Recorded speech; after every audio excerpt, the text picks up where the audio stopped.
two people in the village of Tagobivka. One woman was wounded on July 22nd. Ukrainian shell destroyed a house in the village of Vilek-Pinkovka, the Bryansk region. On July 22nd, kamikaze drones attacked civilian vehicle in the village of Borovnichi. Two people were wounded. The Voronezh region at night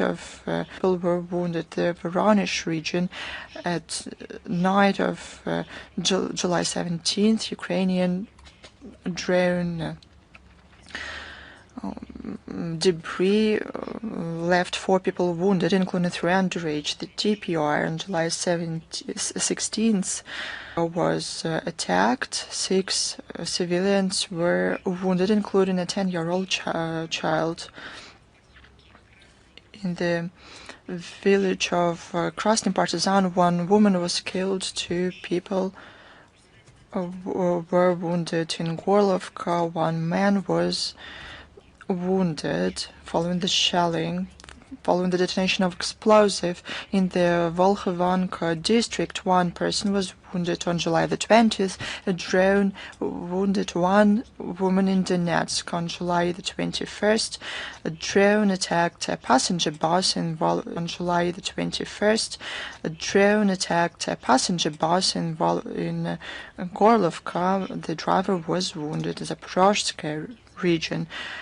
On the night of July 18th, the Ukrainian drones wounded. On July 21st, in Berdyansk, drone debris fell on the church of the kindergarten. No children was wounded, fortunately. The Kursk region, on July the 18th, the Ukrainian drone wounded, fortunately. The Kursk region, on July the 18th, the Ukrainian drone attacked a civil vehicle in the village of Glushkovo, leaving a 57-year-old woman wounded.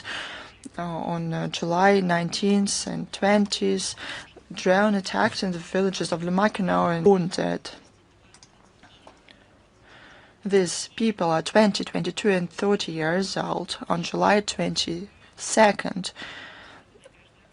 a gas station was attacked and a motor driver was wounded. In the village of Viktorovka, during the agricultural works, a truck hit an explosive. Following this, a 22-year-old driver was wounded. The Kherson region. A 22-year-old driver was wounded. The Kherson region.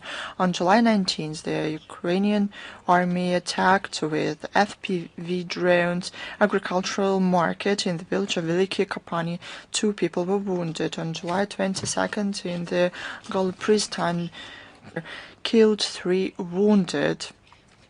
3 people were wounded in the villages of Gutkovka and Novaya Kakhovka.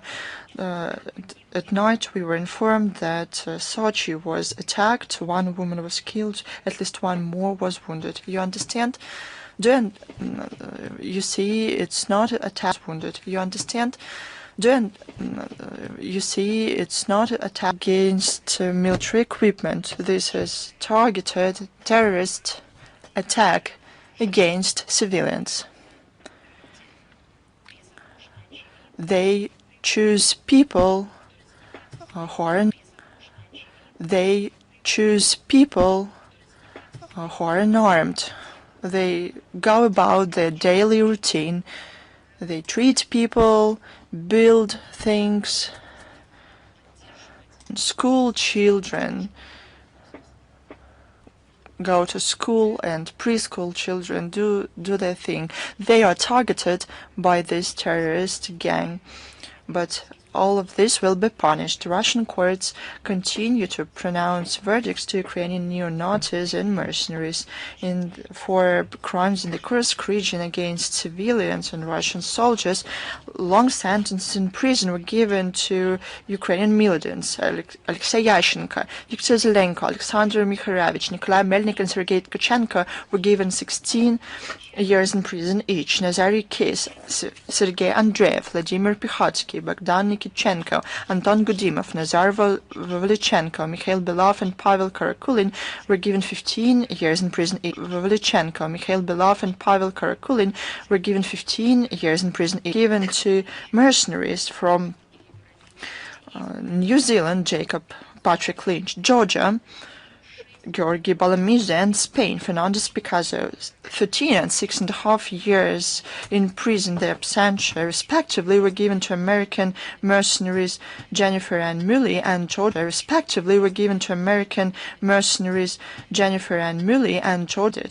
On July the 21st, with the co-presidency of Great Britain and Germany, the 29th session of the Rammstein Forum took place. It was attended by the NATO General Secretary Mark Rutte and Commander-in-Chief of the United Forces of the Alliance in Europe, Alexis Grinkevich, as well as a high EU representative for foreign affairs and by the Pentagon head. According to experts, this shows that Washington is serious about shifting the burden of the military support to Ukraine on Europe, including at the expense of large-scale procurements of American armaments for Ukraine. The tone was set by the procurements of American armaments for Ukraine. The tone was set by the British Defense Minister. He boasted with statistics saying that London artillery shells worth 150 million pounds, but he did not say that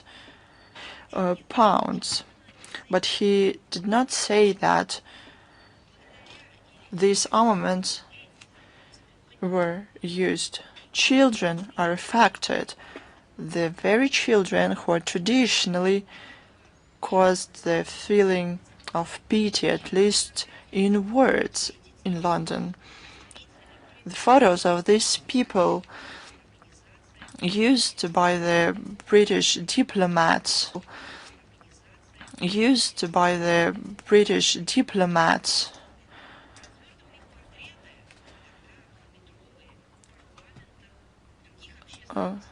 to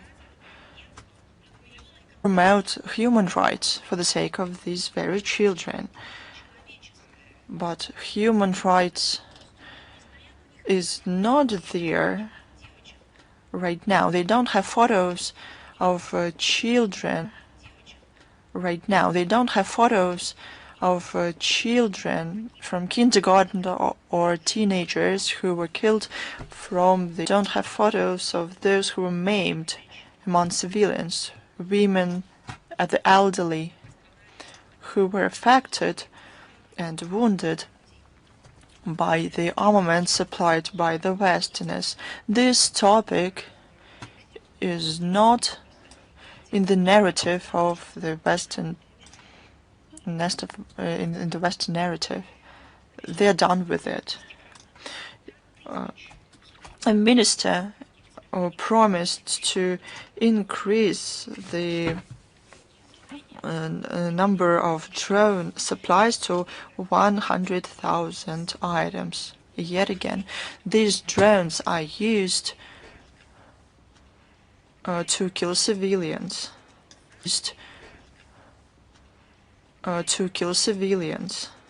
They campaign to rearm Ukraine, to support Washington. German defense minister tried to keep up. He reported that they agreed with the U.S. to give Ukraine almost 5 Patriot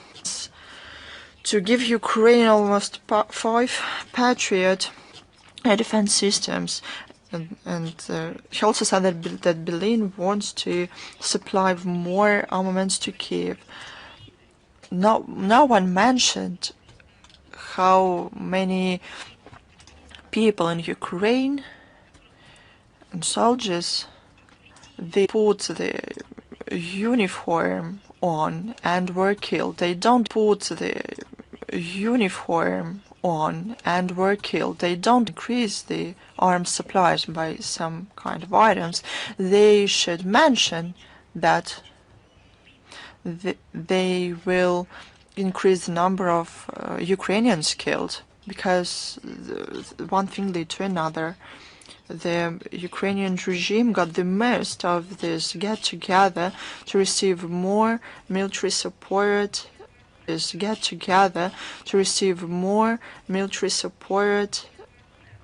and money to the means of the Ukrainian army for the former defense ministry and now the president of the Council of National Security. The country received record high support worth $43 billion. This money could have been used to make Ukraine really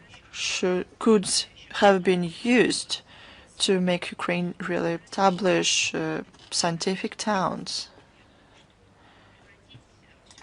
to turn all of it into a technological park, to open up world renowned resorts.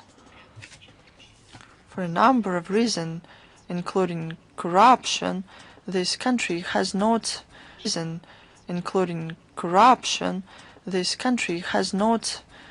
developed on these tracks. But the fate of the support or investments, but to become a tool in the Western hands. According to Merov, this helped the Kiev regime to meet some 40% of the needs of the far front,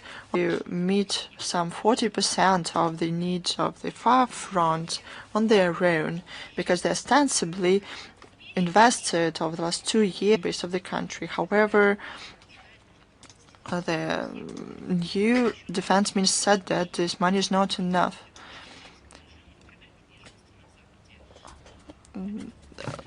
The top officials in Ukraine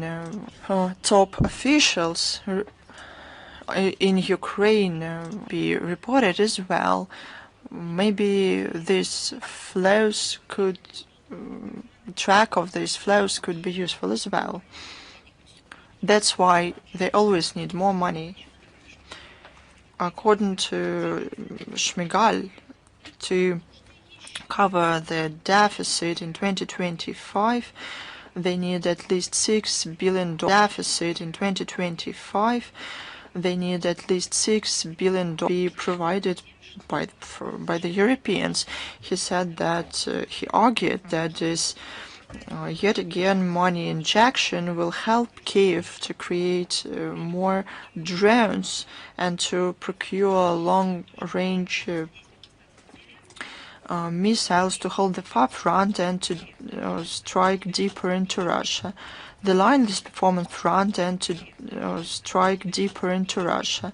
The line this performance was drawn by Zelensky. He, with a straight face, said that the US should Brussels wants to attract this money out of budget sources.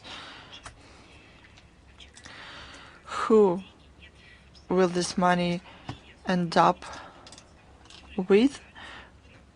Causes no doubt, especially given the new law adopted by the Verkhovna Rada on the elimination of the independence of the National Anti-Corruption Bureau and the Specialized Anti-Corruption Prosecutor's Office. It was adopted on July 22nd. Now about the mobilization and desertion in Ukraine. While pumping Ukraine with armaments, its Western sponsors want to make this mobilization even tougher. They want to inflict a strategic defeat not only on Russia, they conduct genocide of the Ukrainian people through the hands of the person who became the president of the country. However, this people hunt does not bring the results they want. This people hunt does not bring the results they want. The losses on the far front exceed the number of records. Amid this, the desertion is growing. According to the statistics, since the beginning of 2025, the number of people who went to war exceeded 110,000 people. Overall, from February 2022, more than 230,000 people deserted. Experts say that this number can be even higher. The Kiev regime wants to expedite the implementation of the law on the protection of the constitutional structure in the activities of religious organizations. Religious organizations that came into force in September 2024. It provides for the state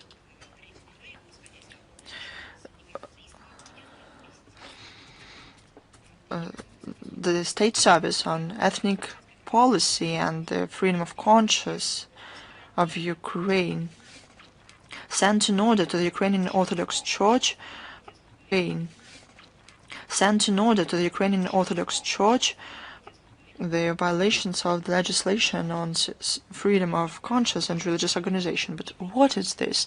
It even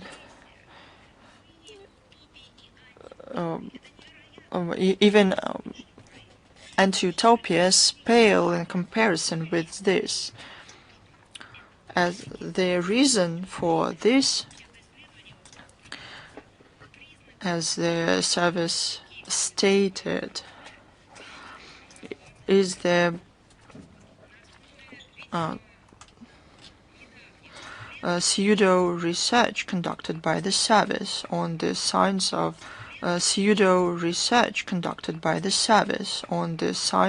the affiliation of the Kiev Metropolitan of the Ukrainian Orthodox Church with the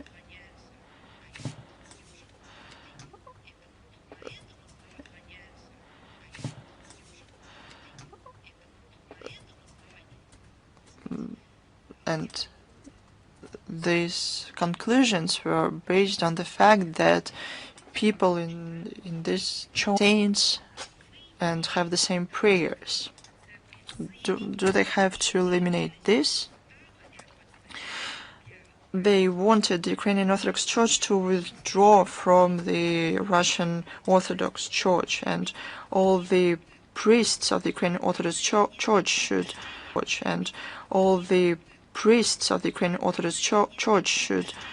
withdraw from all the bodies of the Russian Orthodox Church, declaring valid the decisions of the Russian Orthodox Church diocese. Metropolitan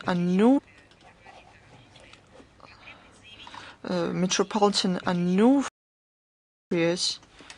had to state that he withdrew from the Russian Orthodox Church. It's classic. It says Nazism and Fascism. The willingness and the inclination to, with force, people to abandon the saint things.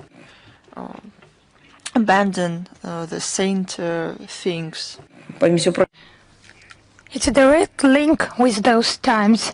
So, just unreal to rewrite the charter of the Ukrainian Orthodox Church, to rewrite the charter of the Russian Orthodox Church. They proposed that, and the decisions of other Orthodox authorities. So they perfectly understand that in this Ukraine government. Service for the freedom of conscience. Actually, the attitude is very tough. Of money, and they are an instrument of destruction of orthodoxy on the territory of Ukraine, of the destructionists. For the freedom of conscience, they will proceed until the end and go to court in order to provide to those schismatics who have no attitude to canonical orthodoxy this Church of Ukraine. And the service has already provided the lists of organizations connected with the Kiev metropoly. It includes the sites of Ukrainian Orthodox Church. With the Kiev metropoly, it includes the sites of Ukrainian Orthodox Church. They are all ordered to divide themselves from the Orthodox Church, otherwise they will be banned. So it's not a freedom of conscience, it's a freedom from conscience. Actually, the Zelensky regime, it has worked hard to defeat the orthodoxy, the canonical orthodoxy that has thousands of years. The canonical orthodoxy that has thousands of years. A lover, maybe he can also destroy physically, destroy the church where believers have prayed, but to possess the souls of believers, it's impossible. He will not succeed in that exactly. He will not succeed in that exactly.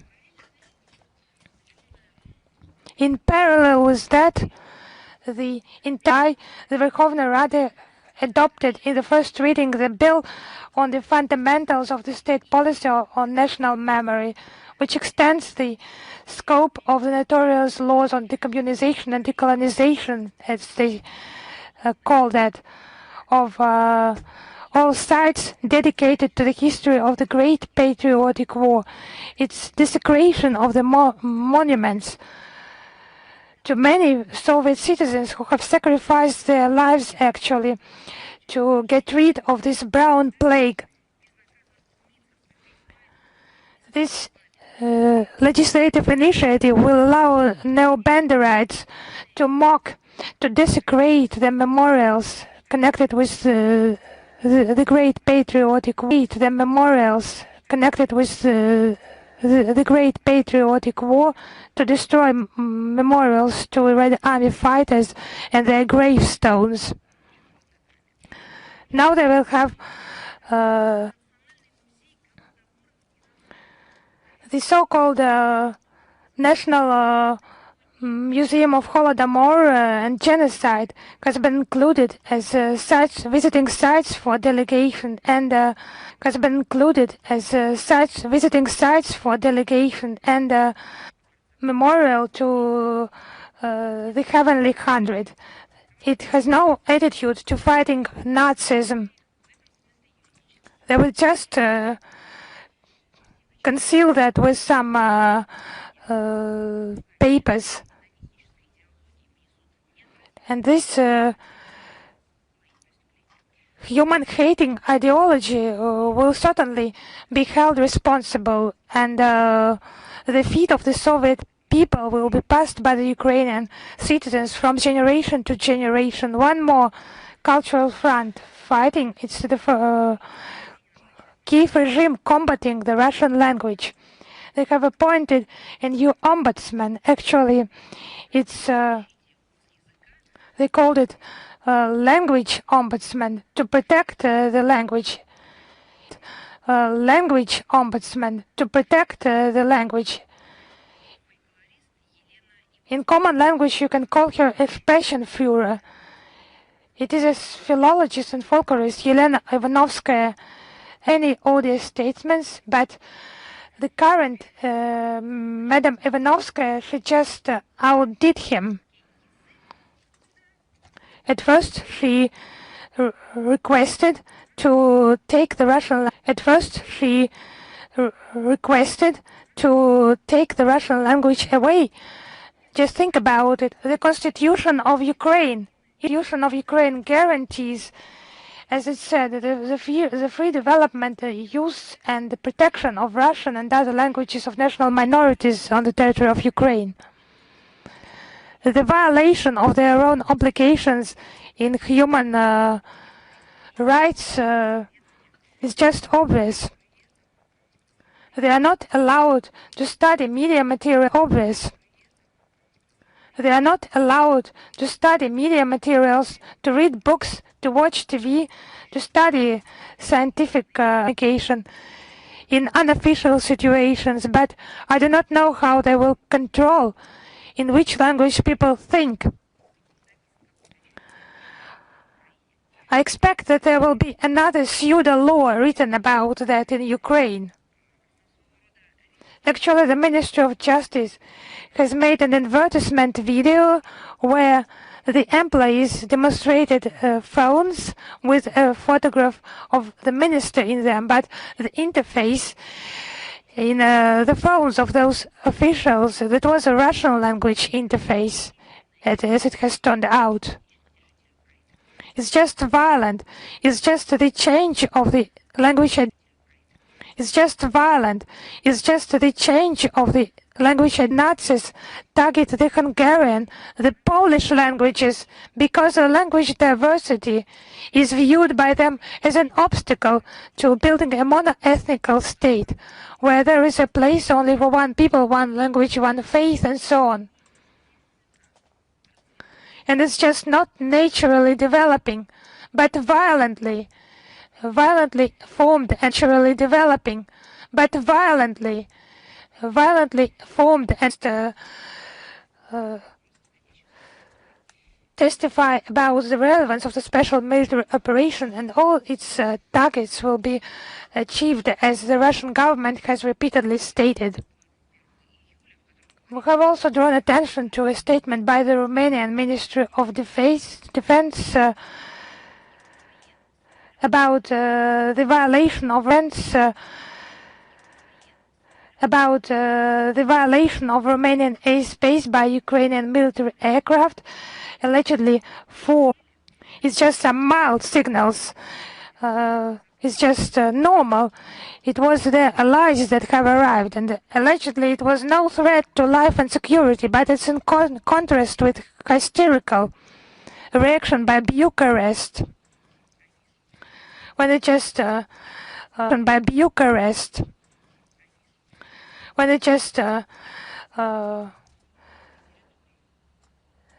mentioned many times the issue of debris from Russian UAVs who allegedly ended up on their territory.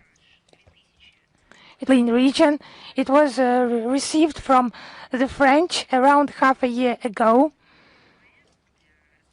As for the Ukrainian military aircraft forces using the country's airspace, it's in the logic of the official Bucharest that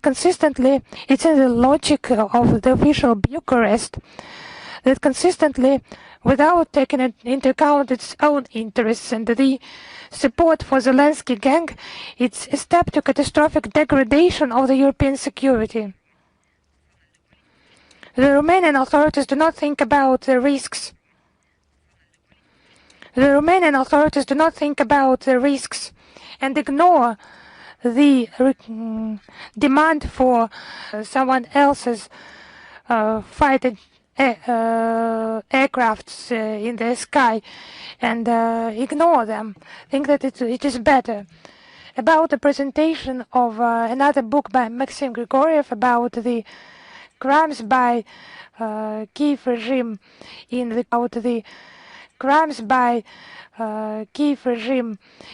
Kursk region and the Donetsk People's Republic. The International Public Tribunal on Crimes of Ukrainian Neo-Nazis.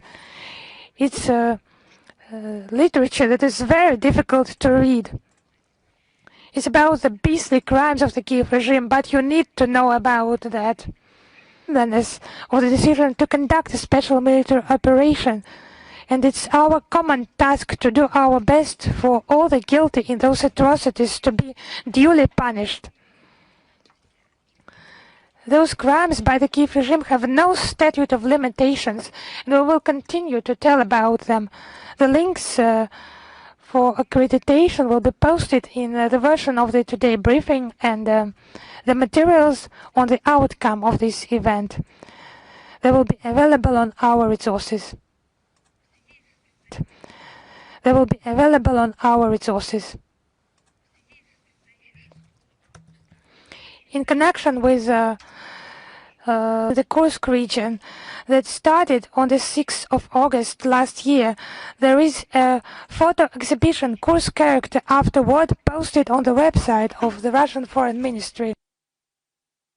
It has been prepared by Sergei Vinavsky and Rodion Miroshnik.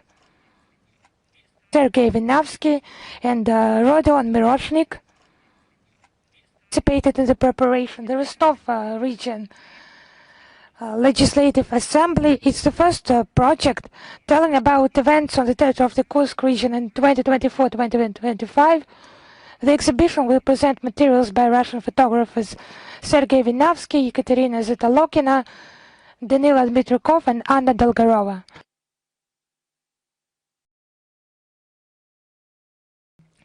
What is this exhibition about? You can start.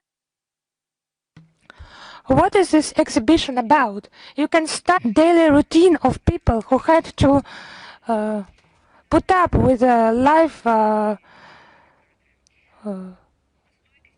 during the invasion of the Kiev regime. It's just very difficult to observe footage about the life of the residents of Kursk, Sucha, and other settlements. I will not name them now. I will not describe that because you can see it by yourself, as I have already mentioned. Now about the situation in Moldova. The parliamentary elections are due on the 28th of September. The official Chisinau due on the 28th of September. The official Chisinau's support for democracy, but actually it continues to tighten the screws on opposition political forces. The current authorities, they have just sacrificed the well-being of their own people. On the 19th of July, the Central Electoral Commission of Moldova has denied registration.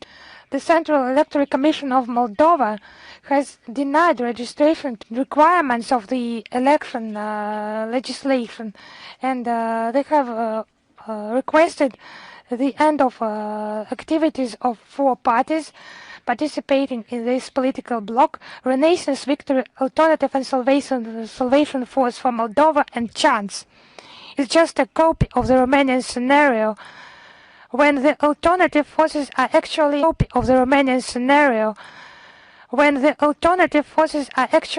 banned, actually cancelled. In Moldova itself, they call this step a political beating and trampling of political competitors into the ground. The Chisinau regime is just doing. The pro-Western authorities have artificially divided the Moldovan people according to their political parties, not only in Moldova. Moldova Commission has opened only 2 election polls in Russia, where 500,000 Moldovan citizens reside, and in North America and Western Europe, it was about 200 election polls. Now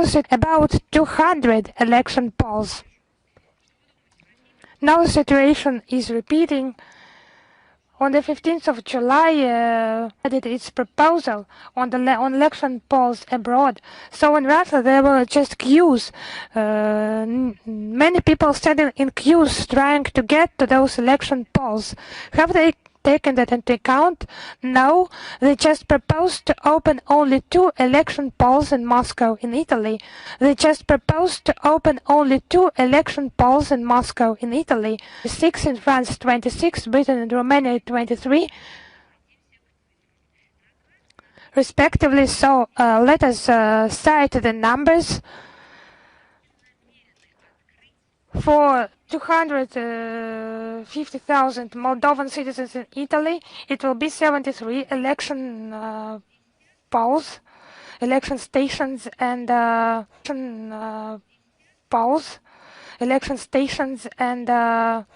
for 350,000 Moldovan citizens in Russia, it will be just several election stations.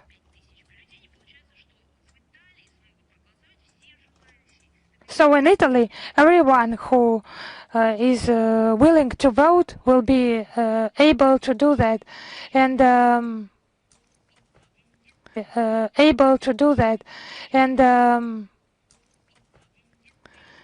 in Russia it will be only 10 people from 350,000. It's just bandits. Actions of bandits that the Sandu regime is conducted into political circles. How do you think the Western human rights structures will react?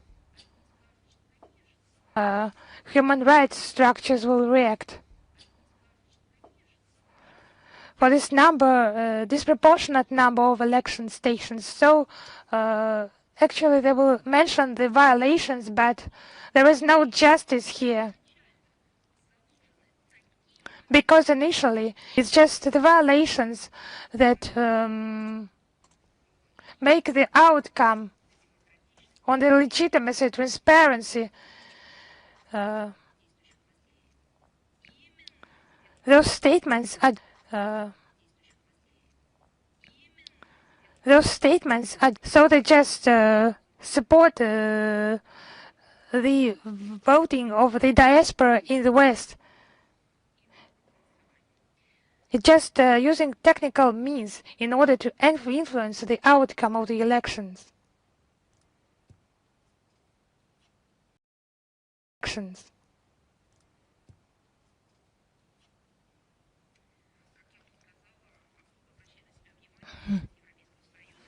So it's just remarkable the activities of the European Union and primarily Bucharest.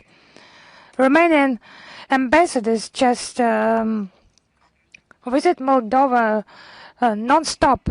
Actually, Sanda is a Romanian citizen who governs Moldova.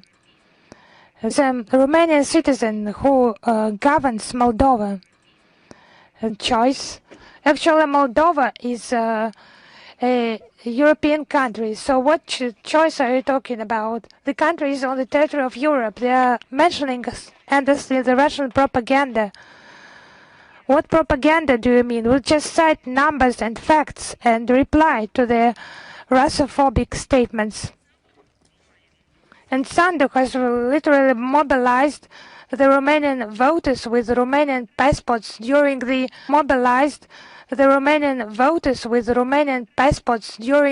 Romania.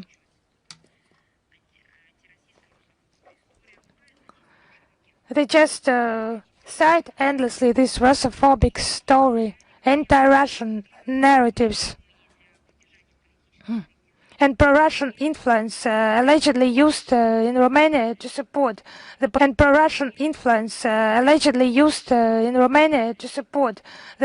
candidates. And this against the background of those numbers I have cited, manipulation, not just a slip of the tongue. The Moldovan citizens, it's just the Sandu regime that considers them this way, making them to call themselves not Moldovans but Romanian, and the language has already been changed to the Romanian language. All this could be changed to the Romanian language. All this could be overturned if people could express their point of view in the media, but in the Moldovan media is left without all Russian-speaking media, and the regime Sandu affected one way or another all leaders of patriotic forces supporting the development, all leaders of patriotic forces supporting the development support of leaders of patriotic forces make Western curators of my son do worry. I understand if they don't influence the outcomes of the elections through the administrative resource, carousel voting, open manipulation, the outcomes will become a verdict to the failed policy of my son. The outcomes will become a verdict to the failed policy of my son. What the West does directly, Romania, through the Romanian leadership, is clearly the interference into the electoral process in Moldova. This is an attempt to violate the expression of free will. This is an attempt to violate the expression of free will of sensible people in favor of their future, in favor of respectful ties with various countries, including Russia. Moldova has close ties with Russia. It has been for centuries, not only today. This is the way of history, and to remove these ties would mean to destroy the council of the Moldovan people in the way it has been shaped, to rewrite it. At the same time, the attempt to reshape to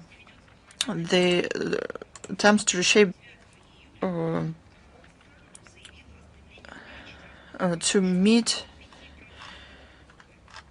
the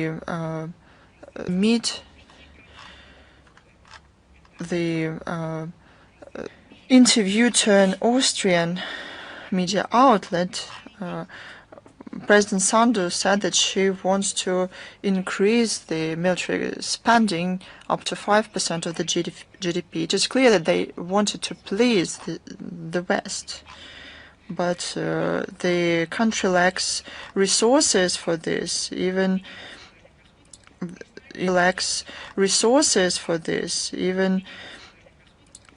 in the strategy of national defense for 2024-2034 provides for the increase of military spendings only up to 1% of the GDP. But in July, participating in the multinational NATO exercises on August 4th through 18th in training centers of the national exercises Firestpost 2025 together with Romanian and American soldiers. Well, we see that they continue historical revisionism and glorification of Nazi criminals. On July 19th, under the flag of the EU in the village of Dushmani, Glodiani region, another cemetery of the so-called Romanian heroes was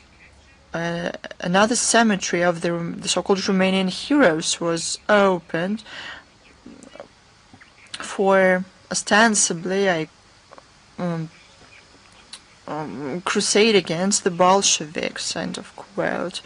This is an extreme cynicism and an insult to the memory of those people who liberated Moldova from the Brown Plague during the Great Patriotic War.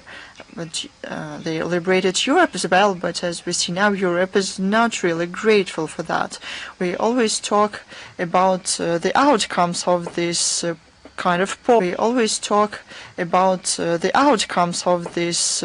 kind of entity, polarization of society, and undermines internal political stability. People in Moldova see this, and they don't believe what they are told about the EU and NATO, that the convergence with the structure.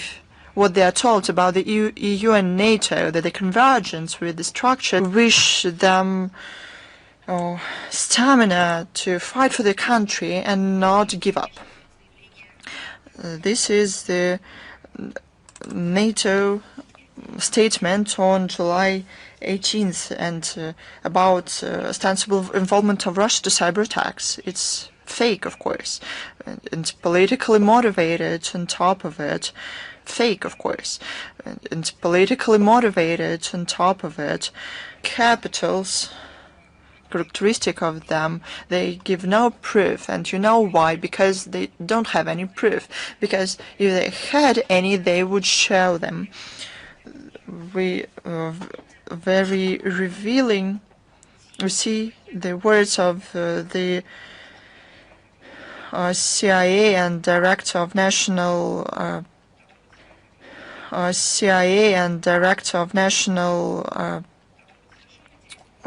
Reconnaissance of the U.S. are very revealing.